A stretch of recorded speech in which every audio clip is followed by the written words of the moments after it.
fois-ci, on va faire les questions 3 et 4 de l'exo de chute verticale. Alors, je rappelle l'exercice. On a une pierre qu'on lance, on lâche du haut d'une falaise de hauteur 30 mètres et on va étudier son mouvement. Donc on va supposer que notre pierre est juste soumise à son poids et d'après l'énoncé, on va avoir cette relation-là, l'accélération qui va être égale à l'intensité de la pesanteur, G, qui vaut en norme le petit g, c'est-à-dire 9,8 mètres par seconde carré, et qui est orienté vers le bas. Vertical orienté vers le bas, le vecteur g c'est moins g fois uz. Ok, et on va étudier, on va déterminer l'équation horaire, l'accélération en fonction du temps, bon elle n'est pas compliquée elle est ici, la vitesse en fonction du temps, la position en fonction du temps. La différence avec la question 1 et 2, c'est que cette fois-ci, attention, à la question 1 et 2, on ne supposait pas de vitesse initiale. Cette pierre était juste lâchée, il n'y avait aucune vitesse initiale. Ici, pour la question 3 et 4, elle va avoir une vitesse. La question 3, elle va avoir une vitesse qui va aller vers le bas, qui va valoir v0 égale moins. Bon, du coup, on va faire hop, égale. Elle va avoir une vitesse vers le bas qui va être moins v0 fois uz. Où v0 ça va être égal à 2 mètres par seconde carré. 2 mètres par seconde, c'est vitesse, 2 mètres par seconde.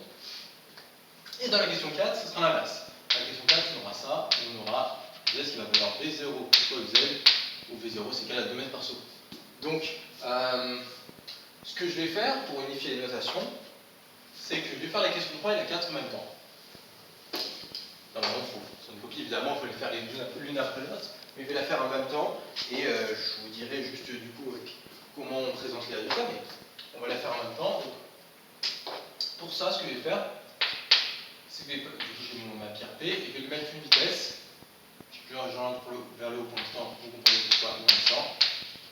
La vitesse initiale, le vecteur vitesse initiale, ça va être V0 bar fois uz. Donc V0 bar va valoir V0. V0 bar sera égal à V0 égal à 2 mètres par seconde dans la question 3. Non, moins V0, pardon. Ce sera égal à moins V0 égal à, du coup, à moins 2 mètres par seconde dans la question 3. Hop, c'est-à-dire que ça va aller vers le bas, quand ça ira vers le bas, et V0 bar, ce sera égal à V0, ce sera égal à 2 mètres par seconde dans la question 4. Ok, pourquoi je mets ça? Parce que ici, V0, j'ai envie de prendre V0 qui soit la norme de mon vecteur vitesse, et ma norme, ça sera positif, du coup. En fait, ça me permettra aussi de parler facilement, de dire la vitesse augmente, la vitesse diminue, ou en fait, je prendrai la norme de mon vecteur vitesse. Et du coup, pour dire la composante de mon vecteur vitesse, je vais l'appeler avec une barre.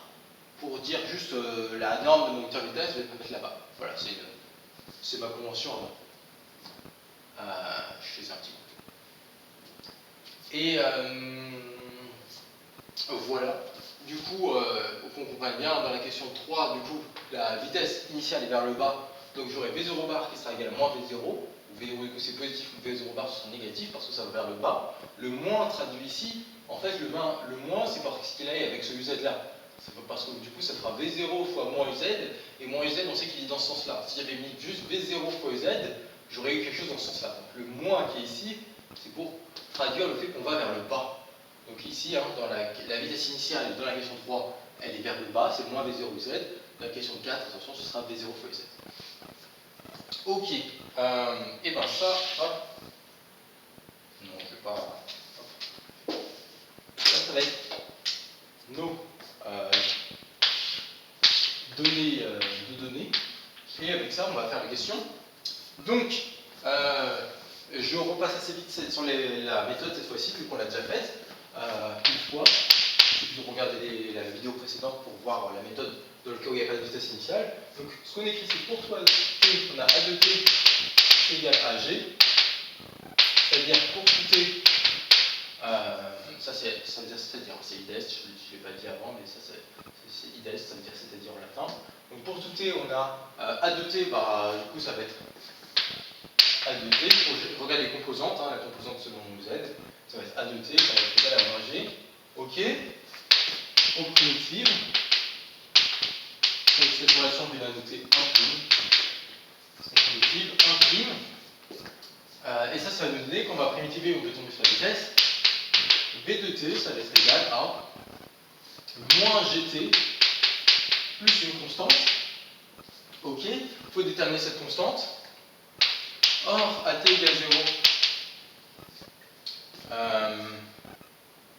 bon, du coup, je vais mettre des barres en fait. Vu que j'ai mis une barre tout à l'heure, en fait, il y a des barres ici. Donc en fait, c'est a barre de t parce que ça va être c'est pas la norme de mon vecteur accélération, c'est va être la composante de mon vecteur accélération. J'ai déjà les des barres, je vais les mettre tout le temps. Donc ici, a barre de t c'est moins g, et v barre de t c'est moins gt plus constante. Hein, c'est pas la norme. Ici on voit bien, hein, a barre de t c'était négatif, ici ça va être globalement négatif. Hein. Ça va dépendre des moments, mais à la fin ce sera négatif. Donc ici c'est pas la norme de mon vecteur vitesse qui est toujours positive, c'est bien la composante quand je regarde, hein, comme quand je regarde un vecteur, hein, quand je regarde par exemple le vecteur 1, 3, sa composante ici selon les y, elle est positive. Si je regarde le vecteur 1, moins 3, sa composante selon les y, elle est négative. Donc ici, v bar de t, si bon là j'ai une constante selon z, mais si par exemple j'avais une constante selon x, y, z, ici j'aurais v bar de t. Bon, du coup c'est z bar de t, j'aurais pris v de t en vecteur qui c'est égal à vx bar, vy bar, vz bar de t, mais bon, voilà. Ce qu'il faut vraiment comprendre, c'est que ici cette barre, ça va dire que c'est la composante. Hein. Ce mot qui a produit cette notation, elle n'est pas universelle du tout. Voilà, pour bien dire, c'est une grandeur algébrique qui va traduire ma composante ici. C'est ma notation. Bon, je reviens à l'exercice. Or, à t égale 0, or à t égale 0, v bar de t égale à v0 bar. Or, et v bar de t, alors v bar de 0, c'est égal à moins g fois 0 plus une constante. Du coup, ça c'est égal à la constante. Il est ma constante en fait. Hein. C'est une sorte de constante qu'on a depuis qu'on a commencé cet exercice. Donc en fait, c'est v bar de 0. V bar de 0, c'est égal à v0 bar. V bar de 0, c'est également égal à la constante 3. Donc, v bar de t, c'est égal à moins gt plus v0 bar. Ok, moins gt plus v0 bar. Ça va être notre relation de prime en primitive, et on trouve un A, on n'a pas A, c'est le problème. Z bar de t va être égal à moins gt carré sur 2 plus v0 bar t plus constante 4. Ça c'est ma c'est pas pour ma relation, là, c'est sur ma relation après. Pareil, je détermine cette constante en évaluant 0. Z bar de 0, c'est égal à h, et Z bar de 0 c'est égal à constante 4. D'où Z bar de t qui est égal à moins gt carré sur 2 plus v0 bar t plus h. Ça, du coup, c'est ma relation de 3 primes. Et ici, on a bien nos trois équations qu'on veut. Hein. Première équation ici, a bar de t égale moins g. Deuxième équation ici, v bar de t égale moins gt plus v0 bar. Troisième équation ici, z bar de t égale moins gt carré sur 2 plus v0 bar t plus h. J'insiste, ici ça c'est ma notation. On aurait pu garder v de t sans la barre, etc. Ce que je fais couramment, j'ai écrit ça, je le fais couramment. Mais ici, pour bien les différencier, des fois je vais avoir envie de parler de la norme, et des fois j'aurais envie de parler de la composante. Ici j'ai décidé de mettre une barre dessus pour bien les différencier. Encore une fois, c'est pas du tout une convention visuelle. Généralement on met juste v de t, on écrit juste. Généralement ce qu'on écrit en fait c'est ça. On écrit a de t. Bon, quand on n'a qu'une seule composante, c'est-à-dire qu'on a qu'une seule composante selon z, on va écrire ça plutôt. Et c'est moi vraiment qu'ici j'ai décidé de mettre une barre ici. Hein, mais généralement en physique on ne verra pas cette barre. Alors, mon choix, j'insiste dessus. C'est pas quelque chose d'usuel. Si on veut utiliser cette notation, au moins qu'on précise un peu avant ce que j'ai précisé à l'oral. Si ça devra écrit, évidemment, il faut préciser avec. Ok, ben du coup, façon tout ça. Ok. En fait, j'ai pas besoin de mettre la barre sur z parce que on ne note pas la position z flèche de t quand on veut parler de l'altitude. En fait, ici on parlera du vecteur OP de t. On n'écrira pas, on écrira ça et on n'écrira pas ça. Donc en fait, j'ai pas besoin de mettre la barre ici. Si j'en ai besoin pour V, A bar, enfin A, dans ce que je vais écrire, mais pas pour Z. Donc, si j'ai enlevé la barre. Voilà. J'ai pas besoin de les distinguer l'un et l'autre. Voilà, juste pour dire. Donc, on a notre altitude, on a notre vitesse, on a notre accélération. Alors, qu'est-ce que ça fait concrètement? Maintenant, revenons au cas d'exercice. Question 3 ou question 4. Bah, du coup, dans la question 3, qu'est-ce que j'ai? Dans la question 3, j'ai A bar de t, ça ne change pas, c'est moins G. V bar de t, du coup, c'est moins gt moins V0. C'est-à-dire que je vais avoir cette vitesse-là, moins gt, ça va être donc, le terme qui va varier, mais je commence déjà avec une vitesse qui va être de moins 2 mètres par seconde, c'est-à-dire vers le bas. C'est pour ça. Le moins traduit le fait que c'est vers le bas. Et évidemment, encore une fois, si on faisait une mesure avec un radar, qu'on regarde notre radar, avec un radar, on ne verrait pas cette différence entre le fait qu'on va aller vers le bas ou vers le haut. Parce que le radar va mesurer la vitesse en fait, la norme de notre vecteur vitesse, quoi. La norme de notre vecteur vitesse. Ici, ce moins traduit vraiment le fait que c'est pas qu'on va vers le bas. Donc V bar de t c'est moins gt moins V0, et ici, V de t, dans la question 3, c'est moins gt carré sur 2, plus, donc non, moins V0 fois t plus h. Donc, si je veux faire dans la question 4, ça, dans la question 4, je vais mettre un plus ici, et je vais mettre un plus ici. C'est pour ça que j'ai fait l'étude en un seul coup, c'est parce que j'avais la flemme d'écrire ça 2 fois, sachant que c'est pratiquement la même chose qui se passe. Il n'y a rien qui change, hein. C'est vraiment juste ici, bah, un coup c'est un moins V0, un coup c'est un plus V0. Donc c'est pour ça que j'ai vraiment choisi de mettre V0 barré ici au départ, comme ça j'ai besoin de faire les exécutions. Mais dans deux copies, évidemment, vu que c'est dans deux questions, si c'était la même question encore, on aurait pu faire ça et se dire, je prends moins V0 plus V0. Là, c'est dans deux questions, il faudra faire l'étude plusieurs fois. Une première fois dans la question 3, une deuxième fois dans la question 4. Même. Là, c'est une correction explicative, disons. Et on n'est pas en contrôle dans une copie. Ok, donc on a nos équations ici dans la question 3, dans la question 4. Je ne vais pas représenter les... Oh, si je vais représenter les vitesses. Bon, dans la question 3, on a toujours notre accélération. Hein. Notre accélération, ça ne change pas. Elle va vouloir... Ici, on a moins g, et ça c'est a de t. Ici, ça va être l'axe dt. Notre vitesse, alors attention, cette fois-ci, notre vitesse va commencer à moins v0. Donc, si v0 est ici, par exemple, v0 est ici on va avoir moins v0. Ok, et du coup, notre vitesse, ce sera quelque chose qui sera. Du coup, je ne vais pas le faire proprement, hein, ça sera quelque chose qui sera comme ça. Ça, ce sera notre vitesse. C'est une fonction affine, on voit bien. Moins gt plus t. Moins gt plus v0, pardon. Donc, ordonnée à l'origine. Non, moins gt moins v0, pardon. Ici, dans la question 3, on a un plus, on a un moins, on n'a pas un plus. Hop. La question 3. On a un moins, on n'a pas un plus. Ordonnée à l'origine, moins v0. Coefficient directeur, moins g. Donc, en fait, ici, on a quelque chose qui va y aller vers le bas. Parce que g est positif, donc moins g, c'est négatif. Bon, je le fais à main levée, évidemment. Et il me reste z de t, moins gt carré sur 2, moins v0t plus h. Donc ordonnée à l'origine h. Alors, moins gt carré sur 2, moins v0t plus h. La question, c'est à nouveau une parabole qu'on va avoir. Maintenant, la question c'est, est-ce que on va monter puis on va descendre?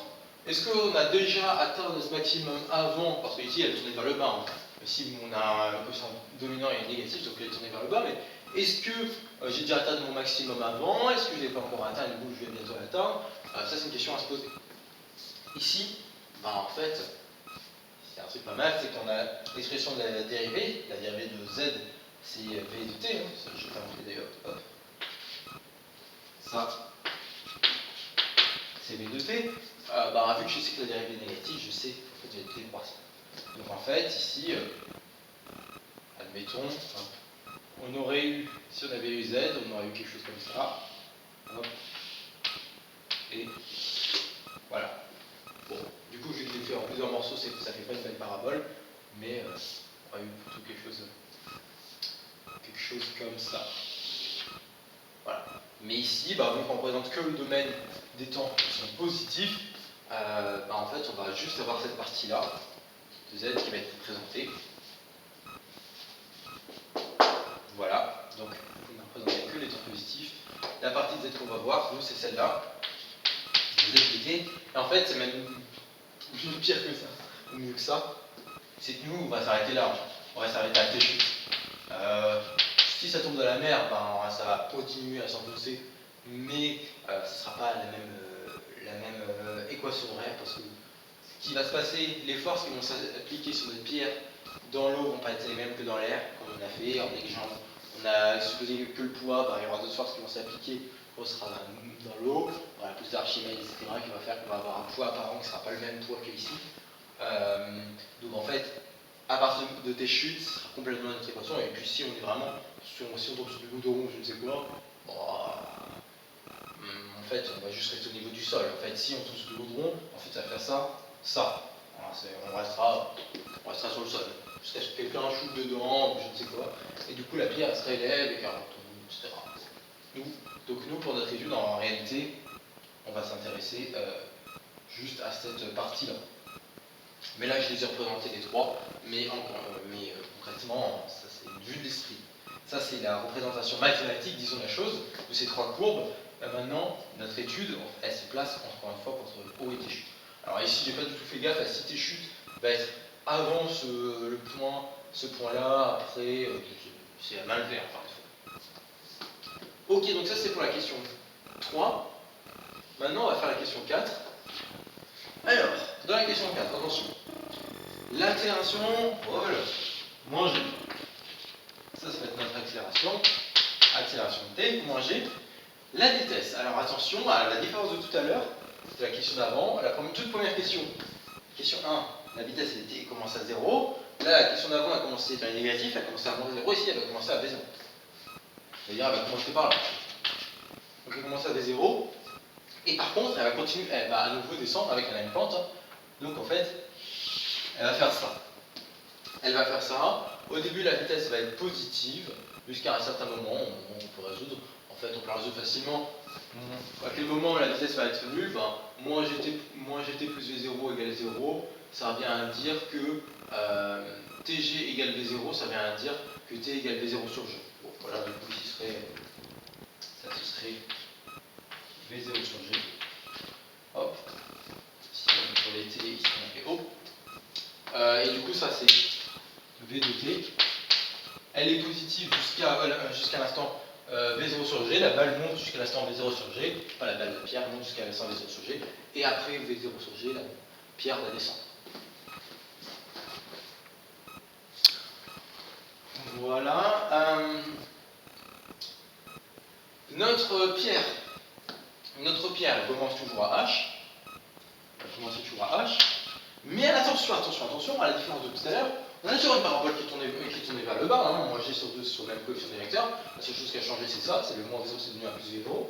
Mais attention, cette fois-ci, la pierre, elle commence par s'élever. On la lance vers le haut. Donc, on le voit bien ici, la vitesse qui est la dérivée de la position, de notre altitude, elle est positive au départ. Donc, la fonction z de t est croissante au départ. Croissante jusqu'à ce moment-là. Donc, en fait, on va avoir quelque chose qui va être de cette forme-là. Voilà, donc on a quelque chose de cette forme-là. On a un morceau de parabole, ça commence à monter, ça descend ensuite. Ça va descendre jusqu'à l'instant t chute, en fait, qui se trouverait ici, t chute, etc. Donc ici, on commence par monter, et par la suite, on va descendre. Ok, donc on voit qu'il y a deux moments où on aura une altitude h. Il y a ce premier moment à l'instant t égale 0, et il y aura un deuxième moment qu'on va calculer tout de suite. On va calculer T1. Pourquoi pas T1. Il y a un deuxième moment où l'altitude va valoir h. Bon, ça on peut le calculer. Donc ici on cherche le deuxième moment, le moins T1, où z de t ça va être égal, où z de T1 ça va être égal à h. Donc ça vient dire moins gt carré sur 2 plus v0t plus h égale h, c'est-à-dire moins gt carré sur 2 plus v0t égale 0, on va résoudre ça. Donc z de t égale à 0 si et seulement si moins gt carré sur 2 plus 2 t égale 0, factorise par t, ça fait t fois v0 moins gt sur 2 égale 0, si et seulement si t égale 0, ou, parce que là ici on a un produit donc qui est nul, donc soit ça c'est nul, soit ça c'est nul, ou v0 moins gt sur 2 égale 0, si et seulement si on a t égale 0, ou t égale 2v0 sur t égale 2v0 sur 2. Donc ça va être notre instant t1, parce que ça c'est pas t1, c'est l'instant initial. Donc ça va être notre instant t1. Ça c'est la première méthode pour résoudre ça. Il y a d'autres méthodes. Méthode 2, c'est globalement la même que celle-là, c'est-à-dire juste à la place de factoriser par t, on dit si t différent de 0, parce qu'ici on va diviser par t, mais quand on divise par t, il faut faire attention à ce que t ne soit pas différent de 0. Donc si t différent de 0, v de t égale 0, si et seulement si, et là vu que t différent de 0, je peux diviser par t, on a moins gt sur 2 plus v0 égale 0, moins gt sur 2 plus v0 égale 0, et on trouve exact, en fait, ce qu'on trouve c'est juste ce morceau-là, hein. On trouve ça sans ce morceau-là, sans le morceau t égale 0, on peut obtenir exactement la même chose, si et seulement si t égale 2v0 sur g, et du coup on trouve t1, c'est la méthode 2, si on ne veut pas factoriser, on est fâché avec les factorisations, on peut diviser par t à condition que t soit différent de 0. Troisième méthode, par des arguments de symétrie en fait. On sait, méthode 3, on sait que la droite d'équation x égale v0 sur g, c'est un axe de symétrie de notre courbe. Donc en fait, ce temps-là, 0 et ce temps-là t1 vont être symétriques par rapport à v0 sur g. C'est-à-dire en fait la moyenne des deux, ça va être v0 sur g, ou plus dit autrement, le milieu du segment 0 t1 c'est v0 sur g. En fait, ça veut dire 0 plus t1 sur 2 égale v0 sur g. Et là, on va dire t1 égale v0 sur g. En fait, si on utilise un argument de symétrie, ça va très vite le résoudre. Mais voilà, si on est fâché avec les arguments de symétrie, on peut le résoudre. Donc en fait, ici, l'autre moment, on va être en h. En fait, ça c'est t1 égale 2v0 sur g. Alors, on va calculer la vitesse à l'instant de v0 sur g. Alors, il y a deux possibilités. Soit on fait encore par des raisons de symétrie, soit on fait le calcul. Donc, première méthode 1, la première méthode, la méthode 1, c'est, on regarde v bar de 2v0 sur g, on fait vraiment le calcul. Et soit on trouve que ça fait moins g fois 2v0 sur g, c'est-à-dire moins 2v0, plus v0, et ça fait moins v0. Oh, bon, en fait, on remarque que la vitesse opposée à la vitesse initiale, hein, la vitesse initiale c'était v0, la vitesse du coup là-bas ce sera moins v0, c'est logique en fait. Méthode 2, par des raisons de symétrie en fait, hein, par des raisons de symétrie. Alors ça là, ça va être des arguments de dérivation.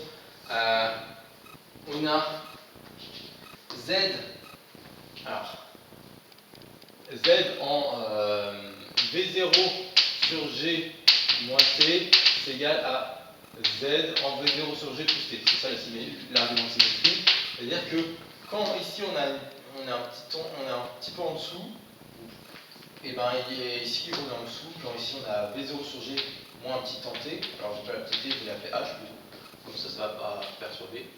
H.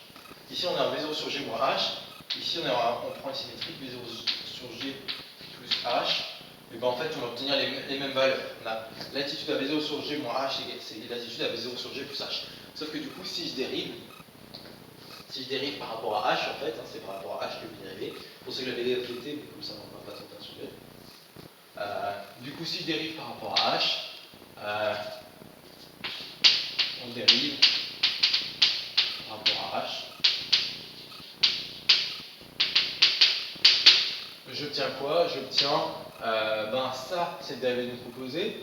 Ici, la dérivée de l'intérieur, ça va être moins, donc je vais écrire moins z' de v0 sur v moins h.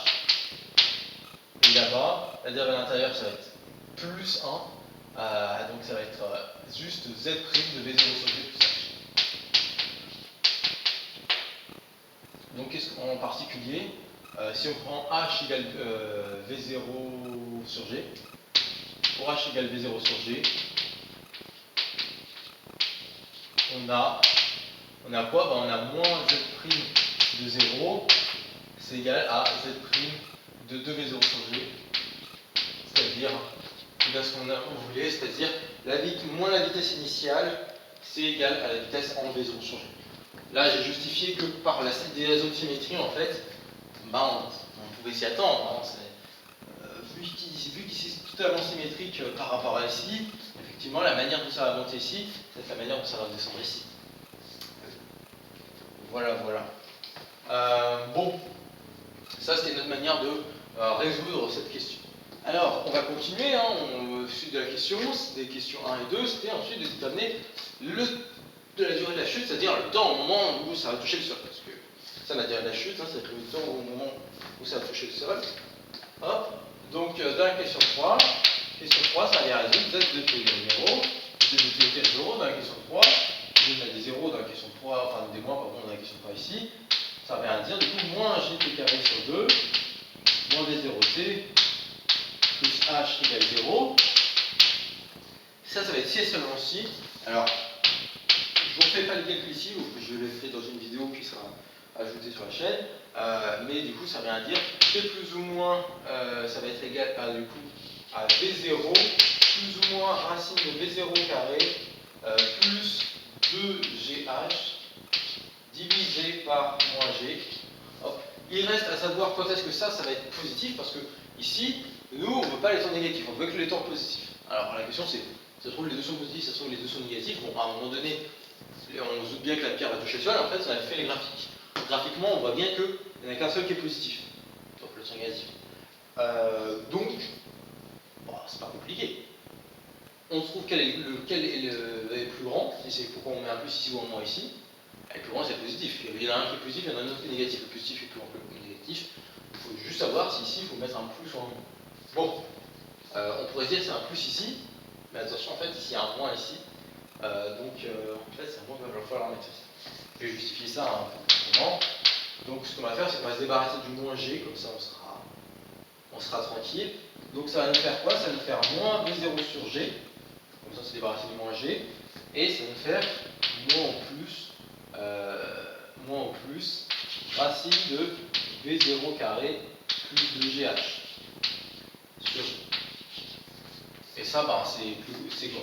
Quand est-ce que c'est maximal? Enfin, lequel des deux est plus grand? C'est quand on a un plus ici. C'est quand on a un plus ici, mais du coup, mettre un plus ici, c'est-à-dire qu'on avait un moins au départ, en fait, ça veut dire qu'on était sur témoin. Il faut dire qu'on avait au départ témoin égale v0 moins racine de v0 carré plus 2gh sur moins g. Donc voilà, c'est pour ça que je dis, ici il ne faut pas essayer son v, c'est pas parce qu'il y a un plus et un moins. On va se dire, oui, c'est quand c'est le plus, c'est plus grand. Attention, le fait qu'il y en ait un moins ici, on va changer ça. Donc, pour ça, autant le faire comme ça, enlever le moins du dessous, hop, et faire ça comme ça. Et ici, on voit bien, par contre, ici on a plus pour la là, lequel des deux est plus grand. Ici on a un nom positif, c'est plus grand, on va ajouter ce nom positif et pas qu'on va l'enlever. Si on me file 3 euros, je fais plus d'argent que si on m'enlève 3 euros. Voilà. Alors que si on m'enlève un nom négatif d'euros, c'est-à-dire qu'on m'enlève moins 3 euros, je suis très content. Enlevez-moi moins 3 euros, filez-moi 3 euros. Ça me va très bien. Vous pouvez me filer plus, hein, évidemment.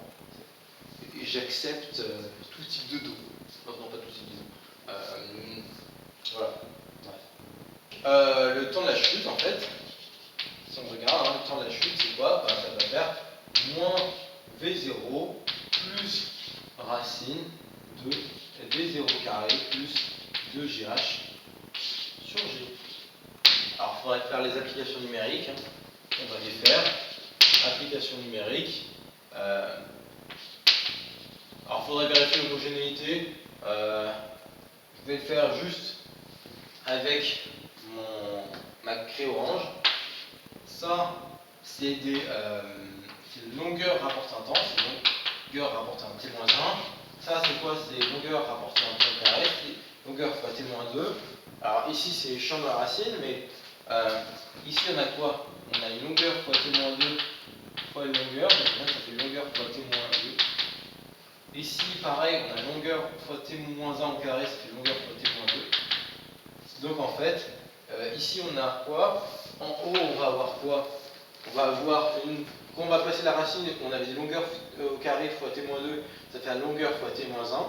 Ici on avait longueur fois t-1, heureusement, parce qu'on somme, quand on somme, il faut que ça ait la même dimension. Donc on peut faire le produit de choses de dimensions différentes, ça va faire le produit des dimensions, mais par contre quand on somme de choses, il faut que ça ait la même dimension. Donc on ne va pas sommer un temps et une vitesse, ou un temps et une température, c'est la même dimension.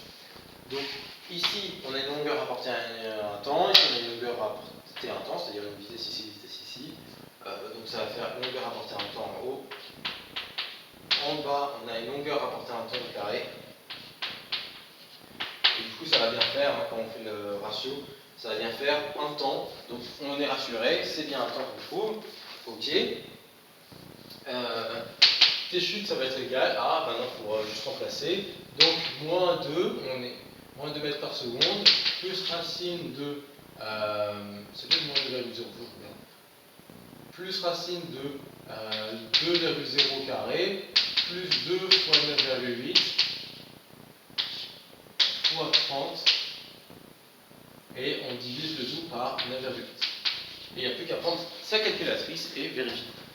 Ici, après le calcul, on trouve 2,2, 7, 8, 6, etc. Mais ici, du coup, on va garder des chiffres significatifs. Alors, donc, ici, quand on a un produit, on sait bien qu'on va garder deux chiffres significatifs. Là, il y a toujours la question de la somme. Bon, ici, on va en garder deux. Si on avait des produits, on n'en garderait qu'un seul chiffre significatif. Bon, je regarde sur le chiffre significatif. Il y a, voilà, la règle pour le produit n'est pas la même que pour la somme. Et en plus, il y a quelques moments où il faut faire attention sur ce chiffre significatif. On va regarder éventuellement un peu plus ou un peu moins, enfin, des fois un peu plus que ces règles-là, en fonction de si on a une bonne précision ou pas. Bon, la règle ici, on va garder deux chiffres significatifs. On garde deux chiffres significatifs, c'est de faire 2,3 secondes. Ok, 2,3 secondes. Bon. Maintenant, il faudrait calculer la vitesse à impact. Je vous laisse la calculer. Cette vidéo a déjà duré bien assez longtemps. Je vous laisse la calculer. On va juste voir ce que ça aurait fait si on avait changé. Enfin, si on était dans la question 4. On fait la question 4 ici. Bon, je ne vais pas mettre ça en orange, je vais mettre ça en bleu. On fait la question 4. Qu'est-ce que ça change? Dans la question 4, on sait qu'on a ça. On a du plus et on a du plus. Donc ici, on aurait eu du plus V0t. Ici, on n'aurait pas eu du V0, du coup, on aurait eu du moins V0. Ici, on n'aurait pas eu, du coup, ici, on aurait eu du V0 sur G. Et on aurait eu ici plus V0. Mais ça va être les seules choses qui vont changer, en fait. On va juste avoir ça qui va changer. Hop. Donc on a eu plus 2, plus racine de 2 au carré, etc. Et là, du coup, il va falloir regarder comment ça fait. Avec deux chiffres significatifs, toujours. 2,7 secondes. La vitesse, au moment de l'impact, je vous laisse la calculer. On va s'arrêter là pour cet exercice. Donc, ce qu'il faut retenir, c'est la méthode générale. Ce qu'il faut retenir, c'est la méthode générale. On avait notre accélération. On en déduit la vitesse en primitivant. On a déduit la position en reprimitivant. Et les constantes qui apparaissent avec la primitivation, on les détermine grâce à des données d'énoncé, c'est-à-dire ici on avait des données à l'instant initial. Si on avait eu les données au bout de 2 heures, on évaluait en t égale 2 heures.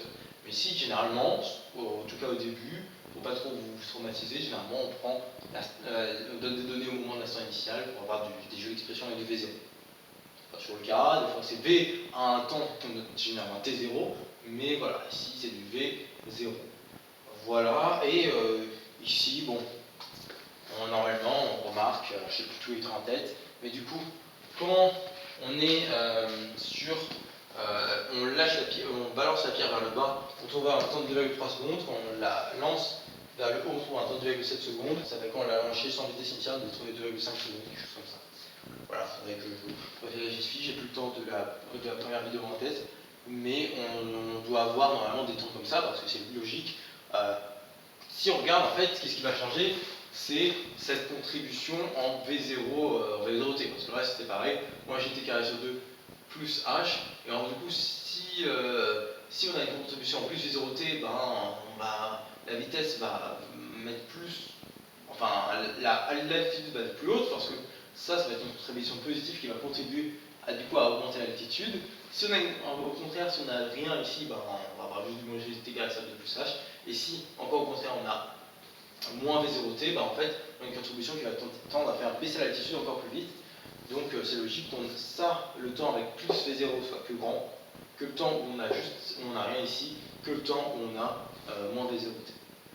Voilà, ceci conclut relativement pour l'exercice. On compare ces divers résultats et on déduit le rôle des conditions initiales de vitesse et de hauteur sur la vitesse d'impact et la durée de chute.